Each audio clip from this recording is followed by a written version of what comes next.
नमस्कार दोस्तों, मेरा नाम राहुल है। हम लोग हिंदी विषय पढ़ रहे हैं। इसमें मैंने एक चैप्टर शुरू किया था आपका अविकारी शब्दों को लेके। तो श्रेणी में मैं पहला अध्याय या पहला हिस्सा आप समझ लीजिए, जिसको हम लोग कहते हैं क्रिया विशेषण, उसके बारे में जानकारी दे चुका था। अब अगला, उससे अगला अध्याय देखो, क्रमांक याद रखना है, किताबों में अलग हो सकता है, मेरे द्वारा पढ़ाए जाने का क्रमांक अलग हो सकता है। मैं उस तरह से आपको डाटा दूंगा जिस तरह से मैं ठीक से समझा पाऊं और आप आराम से समझ पाएं। ठीक है, चलिए तो इसी क्रम में आगे हम लोग पढ़ने का प्रयास करते हैं विस्मयादि बोधक अव्यय। अब विस्मयादि बोधक अव्यय के बारे में सबसे पहली बात क्या है कि उसकी परिभाषा को समझ लीजिए, जैसा कि शब्द में ही दिया गया है, विस्मयादि बोधक अव्यय अर्थात विस्मय। तो ये शब्द बना हुआ है विस्मय से, और विस्मय का हिंदी शब्दावली के अंतर्गत एक अर्थ क्या होता है, आश्चर्य या अचरज। मतलब सामान्यतः है इस शब्द के द्वारा आश्चर्य या अचरज दर्शाने की व्यवस्था की जाती है, लेकिन सभी शब्दों में, सभी वाक्यों में जहां विस्मयादि बोधक अव्यय होता है वहां आश्चर्य या अचरज ही हो ऐसा आवश्यक नहीं है। तो हम पढ़ते हैं इसकी परिभाषा। तो डेफिनेशन है कि वे अव्यय शब्द जो बोलने या लिखने में विस्मय, हर्ष, शोक, लज्जा, ग्लानि, खेद आदि मनोभाव को प्रकट करते हैं, विस्मयादि बोधक अव्यय कहलाते हैं। तो हमारी समझ में यह आना चाहिए कि विस्मयादि बोधक अव्यय में केवल विस्मय नहीं, केवल आश्चर्य नहीं, अगर वाक्य में खुशी का अनुभव हो तो भी विस्मयादि बोधक अव्यय का प्रयोग करेंगे, शोक का हो तो भी विस्मयादि बोधक अव्यय का करेंगे, लज्जा का अनुभव हो तब भी, ग्लानि होने पर तब भी, खेद होने पर तब भी। ठीक है, तो इन अन्य अन्य मनोभावों को व्यक्त करने के लिए हम हमेशा विस्मयादि बोधक अव्यय का प्रयोग करते हैं। अब मेरी बात समझ गए? बढ़िया। जैसे शब्द देख लीजिए, देखो सबसे मजेदार पहचान क्या है, जैसे एक शब्द है अहो, इसके पीछे क्या लगा है, विस्मय सूचक चिन्ह, हे, वाह, छी, धिक्कार। तो सामान्य पहचान ये है कि विस्मय सूचक चिन्हों के, विस्मय सूचक शब्दों के बाद विस्मय सूचक चिन्ह अवश्य पाया जाता है। क्लियर मेरी बात? चलिए आगे बात करते हैं। व्याकरण में विस्मय बोधक अव्ययों का प्रयोग मनोभाव को तीव्र रूप से प्रकट करने के लिए होता है। मतलब कहने का क्या हुआ कि जैसे लिखा हुआ है कि अब मैं क्या करूं, अब मैं क्या करूं, तो यहाँ क्या है, प्रश्नवाचक चिन्ह है, तो ये तो विस्मयादि बोधक अव्यय का उदाहरण नहीं हुआ है कि नहीं। इस वाक्य के पहले अगर हाय शब्द जोड़ दिया जाए, यानी मतलब इसी वाक्य को अगर मैं पुनः लिख दूं कि हाय अब मैं क्या करूं, तो अगर मैं इसी के पीछे हाय शब्द जोड़कर इस वाक्य को कह देता हूं, तो यहां पर ये जो हाय शब्द है ये क्या कहलाएगा, विस्मयादि बोधक अव्यय कहलाएगा। ठीक है, जैसे आपसे कहा जाए शाबाश,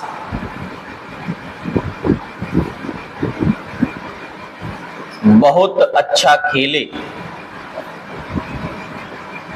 शाबाश बहुत अच्छा खेले। अब इसमें ये जो शब्द है शाबाश, ये क्या कहलाएगा, ये भी विस्मयादि बोधक अव्यय। तो बड़ी सामान्य पहचान है।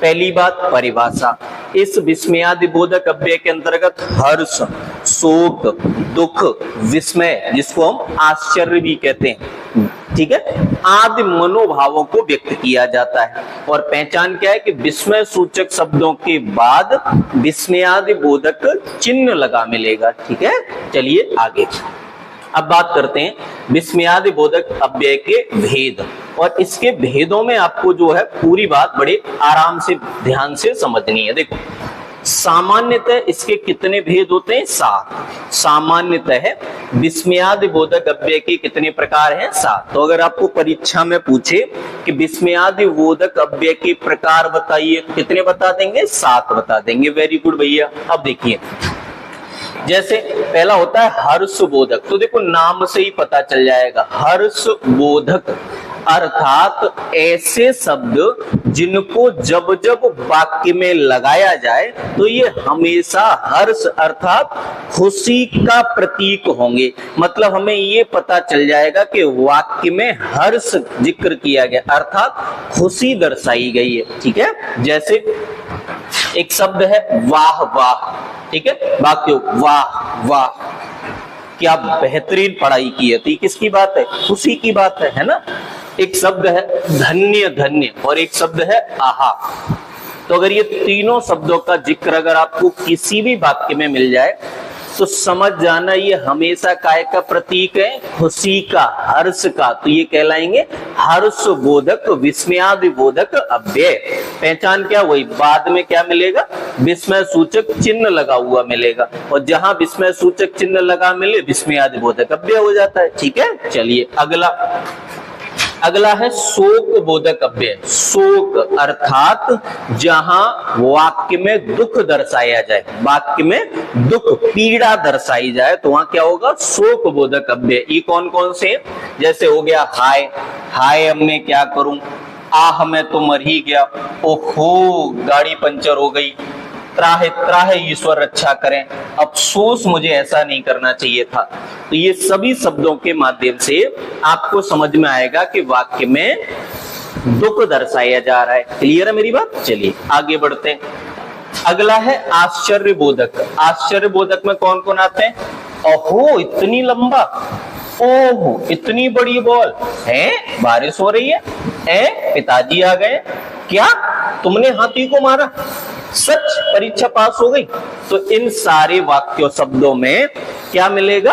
आपको आश्चर्य बोधक अव्यय मिलेगा। ठीक है, आगे अनुमोदन बोधक अव्यय। अनुमोदन, जहां आप किसी के द्वारा किए गए कृत्य को अनुमोदित यानी बधाई देने का कार्य करते हैं, उसे प्रसन्न करने का कार्य करते हैं, तो उसे क्या कहते हैं? अनुमोदन बोधक। जैसे खूब बढ़िया पढ़ाई की है, वाह मजा कर दिया, शाबाश बहुत बढ़िया खेले, तो क्या हो गया? अनुमोदन बोधक। जहां आप किसी की बढ़ाई करने का कार्य कर रहे हैं, तारीफ करने का कार्य कर रहे हैं। ठीक है, चलिए अगला है तिरस्कार बोधक। किसी की बेइज्जती या किसी से घृणा दर्शाई जाए, या तो किसी का सम्मान न किया जाए, उसका अनादर किया जाए, या किसी से घृणा दर्शाई जाए। कि जैसे छी कितना बेकार घर है, हट कितनी गंदगी है, दिख कितना बेकार कार्य किया है। तो जहां वाक्य में घृणा दर्शाई जाए वहां आप क्या पहचान करेंगे? तिरस्कार बोधक। देखो हर्ष बोधक खुशी दर्शाई जाएगी, शोक यानी दुख दर्शाया जाएगा, आश्चर्य यानी अचानक से अचरज हो जाएगा, कोई बात अचानक दिख जाएगी, अनुमोदन किसी की तारीफ की जाएगी, तिरस्कार किसी से घृणा या किसी का अनादर दर्शाया जाएगा। अगला है आपका स्वीकृति बोधक। देखो स्वीकृति क्या होती है, तो मैंने क्या समझाया कि एक चोर है, उसने चोरी करी है, पुलिस ने उसको पकड़ लिया है, अब वो स्वीकृति कर ले, स्वीकार कर ले, मतलब हाँ में सिरे ला दे। तो स्वीकृति का तात्पर्य है कहे गए वक्तव्य को हाँ में स्वीकार करना। ठीक है, जैसे अच्छा शब्द हुआ, अच्छा तो तुम ही हो, ठीक बहुत अच्छा, हाँ और जी हाँ, आमतौर पर ये दोनों ज्यादा मिलते हैं। ठीक है, हाँ और जी हाँ। तो स्वीकृति बोधक में कौन कौन से शब्द याद रखने? अच्छा हुआ, ठीक हुआ, बहुत अच्छा हुआ, हाँ हुआ, जी हाँ हुआ। विस्मय बोधक तो पहचानने की दिक्कत ही नहीं है, क्योंकि विस्मयादि बोधक में तो आज अंत में शब्द के बाद आपको विस्मय सूचक चिन्ह मिल जाता है। पहचानना क्या सीखना? उनके प्रकार। ठीक है, चलिए सातवां प्रकार है आपका संबोधन बोधक। संबोधन अर्थात संबोधन किसी को कहकर बुलाना, किसी को पुकारना, किसी को दूर से अपनी ओर ध्यान दिलाना, ये क्या कहलाएगा? संबोधन। ठीक है, जैसे अरे मेरी बात तो सुनो, रे क्या कर दिया, अजी सुनते हो, अहो। अब देखो मेन चीज वही है कि ये शब्दों के द्वारा क्या होगा। अब देखो मैंने वही बात समझ, रटने की जरूरत नहीं है, ठीक है, आप शब्दों को समझ लीजिए। मैंने क्या बोला, इन शब्दों को रटना ही नहीं है, इनके बाद दिए हुए वाक्यांश के आधार पर मैं और आप चर्चा कर लेंगे। आप समझ पा रहे हैं, मेरी बात स्पष्ट हुई, बिल्कुल बढ़िया। तो वही बात है कि इनके बाद दिए हुए वाक्य के आधार पर चर्चा कर लेंगे। हमें तो केवल ये समझना है कि संबोधन का मतलब क्या होता है, किसी को पुकारना। तो जब वाक्य में किसी को पुकारने की अनुभूति होगी तो ये शब्द मिलेंगे और वहां से संबोधन बोधक अव्यय की पहचान हो जाएगी। आप समझ गए मेरी बात, बढ़िया। चलिए आगे बढ़ते हैं।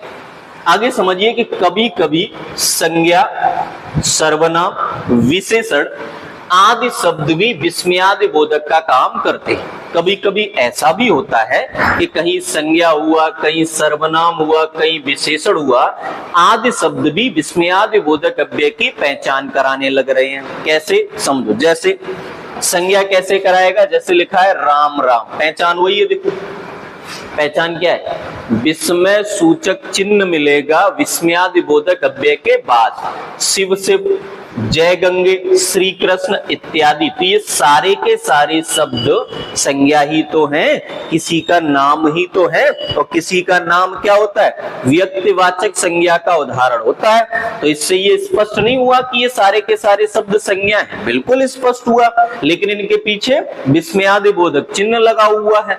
तो यहाँ पर कोई ना कोई मनोभाव दर्शाया जाएगा जिसके द्वारा आप ये स्पष्ट कर पाएंगे कि ये है तो विस्मयादि बोधक, लेकिन उन 7 में से नहीं है जो हमने अभी पढ़े हैं, तो रहेंगे तो विस्मयादि बोधक ही, ठीक है। अगला देखो सर्वनाम से बन जाए तो ये होगा सर्वनाम शब्द होंगे, यही हुआ, कौन हुआ, क्या हुआ, तूने हुआ, और इन सब के पीछे क्या लगा मिलेगा बताइए जरा, विस्मय सूचक चिन्ह। वेरी गुड, बहुत बढ़िया।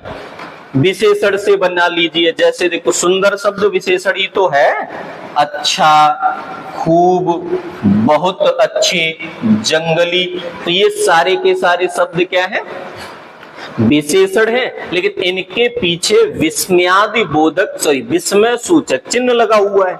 तो जहां जहां विस्मय सूचक चिन्ह मिलेगा वे शब्द विशेषण होने के बावजूद क्या बन जाएंगे, विस्मयादि बोधक।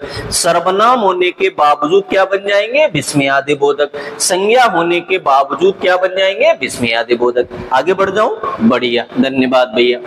क्रिया से भी बनता है, जैसे चला जाऊं, चलना क्रिया ही तो है, चुप हो जाना क्रिया ही तो है, आ जाना क्रिया ही तो है। तो ये सभी शब्द सामान्यतः क्रिया हैं, लेकिन इनके बाद विस्मय सूचक चिन्ह लगा हुआ है, अतः ये शब्द क्रिया होने के बावजूद विस्मय सूचक चिन्ह की उपस्थिति के कारण विस्मयादि बोधक अव्यय कहलाएंगे। स्पष्ट हुआ, बढ़िया। कोई वाक्यांश भी हो सकता है, जैसे शांतम पापम, शांतम, संस्कृत के जो वाक्यांश होते हैं तो वहां कई बार हो सकता है कि वाक्यांश भी होगा, लेकिन आपको मूल बात पर आ जाते हैं। मैं आपको सिंपल बात समझा रहा हूं। तो हम लोगों ने क्या सीखा कि कभी कभी ऐसा हो सकता है कि संज्ञा से विस्मयादि बोधक अव्यय बनाया हो, सर्वनाम से बनाया हो, विशेषण से बनाया हो, क्रिया से बनाया हो, वाक्यांश से बनाया हो, लेकिन सबकी पहचान क्या है, विस्मय सूचक चिन्ह। तो आपको पूरे चैप्टर में अगर मैं ये बोलूं कि विस्मयादि बोधक अव्यय पहचानिए तो कोई दिक्कत नहीं है, लेकिन उसके 7 प्रकारों को पहचानने के लिए आपको ये वाली कक्षा को देखना ही होगा और कई बार देखना होगा, ठीक है, क्योंकि वो 7 प्रकार है, कई सारे शब्द है।